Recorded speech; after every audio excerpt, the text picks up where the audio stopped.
So today we're going to talk about 42Q and sustainability. A little bit of an introduction. 42Q is the world's first manufacturing execution system running in the cloud. And today we have, across all of our customers worldwide, over 100 factories running 42Q. 42Q is also a division of Sanmina Corporation. Sanmina is a Fortune 500 company headquartered in San Jose, California. So a little bit of background on 42Q. So today we're going to talk about sustainability. And if we think about sustainability in manufacturing, it's really about efficiency and continuous improvement. And historically, manufacturers have been doing that for a long time. So if we apply that to sustainability, it's pretty much the same type of process. So we think about waste reduction, carbon footprint reduction, and then expanding beyond the four walls of the factory to look at the supply chain, and then to renewable energy and energy sources that are powering the factories. So that's really what sustainability in manufacturing is about. And if we think about 42Q, so we're moving our customers from generally on-premise solutions to a cloud-based solution, fully running in AWS.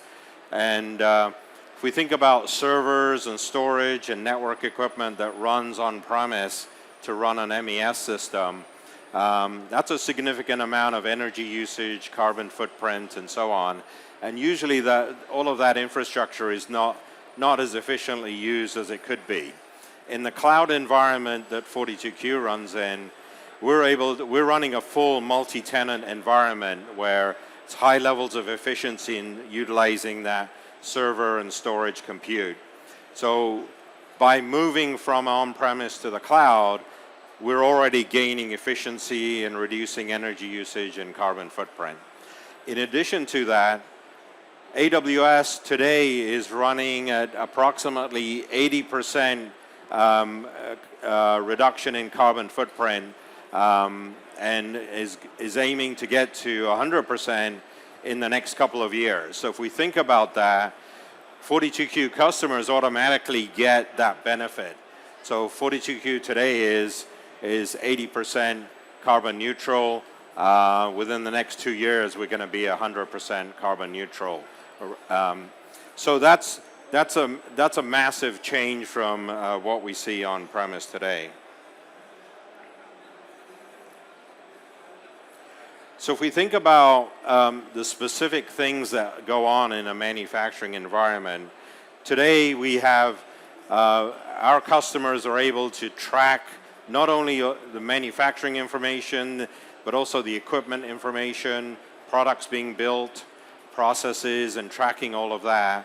And then they're also able to track the energy information related to that manufacturing process.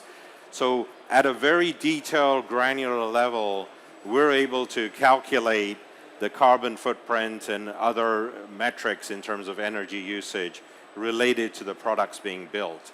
And that's an important element to allowing our customers and their customers to be able to report their usage of carbon and energy related to the products that we're building. So that's really a first step. And then if we think about all of the external parameters, the external energy usage, water, other metrics that we want to measure in terms of sustainability, we're working on really enabling that and working with our partners such as AWS to use the frameworks they've built to be able to report that. So it's really an initial first step to capture all of that information at the manufacturing level and then report it.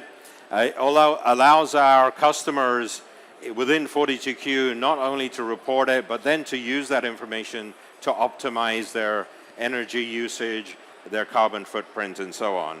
And so a lot of capabilities within the four walls of the factory. One of our customers, large global customers, was able to move from an on-premise environment to a cloud-based environment. And during that process, they eliminated 500 servers and pieces of storage equipment around the world. So that's a massive amount of reduction in energy usage and improvement in carbon footprint. And that's not even counting all of the endpoint devices. So when you're running on 42Q, you're really running lightweight front end. So it might be a barcode scanner, it may be a printer, it could be a tablet. So relatively lightweight in terms of energy usage versus the traditional desktops and laptops and those types of things. So significant improvements in energy reduction that this customer realized. And then when we look to the future, we're still at the early stages in this journey. All of us are in that stage. So our commitment is to our customers and to really, we're very committed to allowing our customers to get to a very sustainable future, get to carbon neutrality and so on.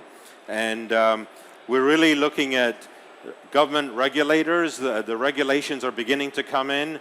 They're still at an early stage. So there's a lot of definition that needs to be put in place by different jurisdictions around the world.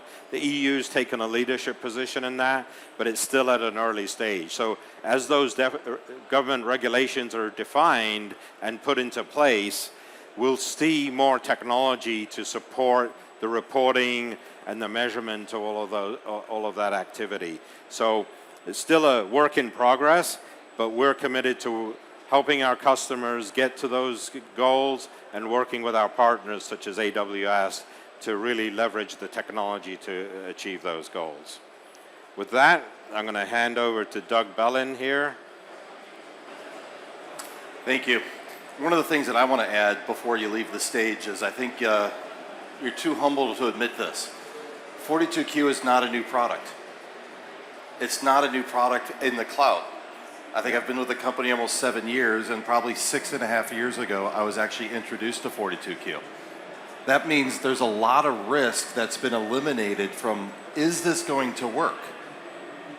It's not the first time we do this. I know this is a completely different workload that a lot of people are a little scared to move to the cloud environment, but we've proven it works. Like you said, how many sites? Over 100 factories around the world. Over 100 factories are already running this. So it's not like you're the first one that's going to be jumping in and understanding what's happening and what the risks are involved. We've looked at that. We've been able to drive that. And I think that's something that is very powerful that you have from this area. We're starting to see more and more companies in this space move towards MES in the cloud because it's what the customers are asking for.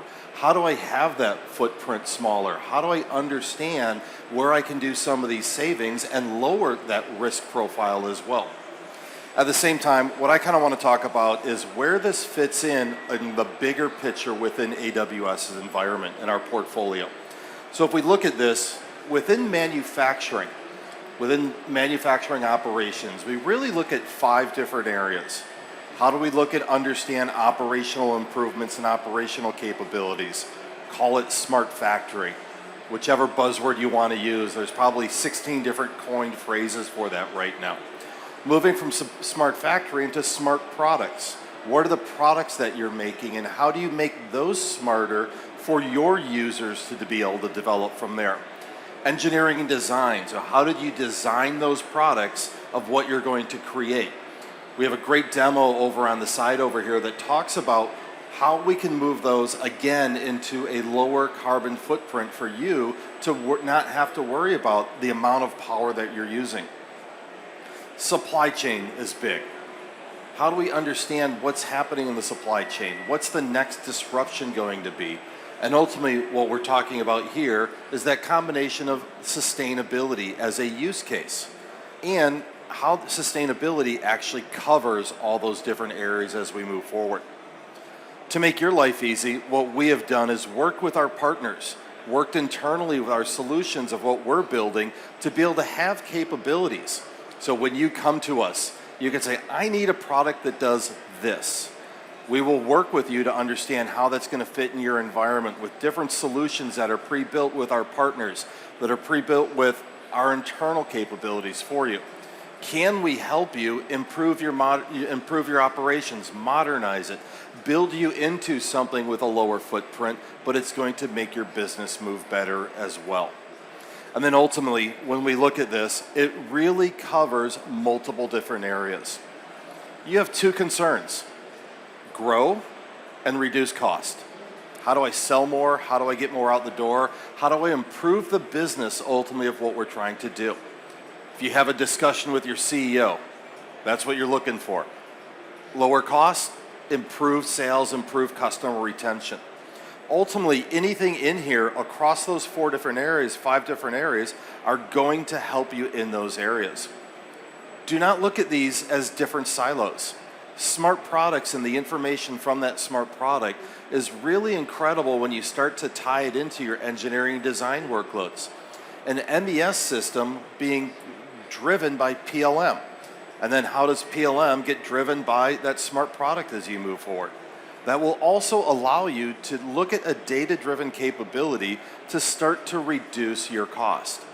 We see customers out there that are constantly looking and understanding where their business was and looking at that next generation as they start to move forward. So hopefully this gives you a very quick overview. Couple things that I want to throw in here. One, we have 42Q right around the corner with a booth for us, but they also are right across the hall to be able to go in and have a deeper discussion of how they can help you change your business and your operations in a sustainable manner, which is going to be key for your reporting as you start to move forward. Thank you.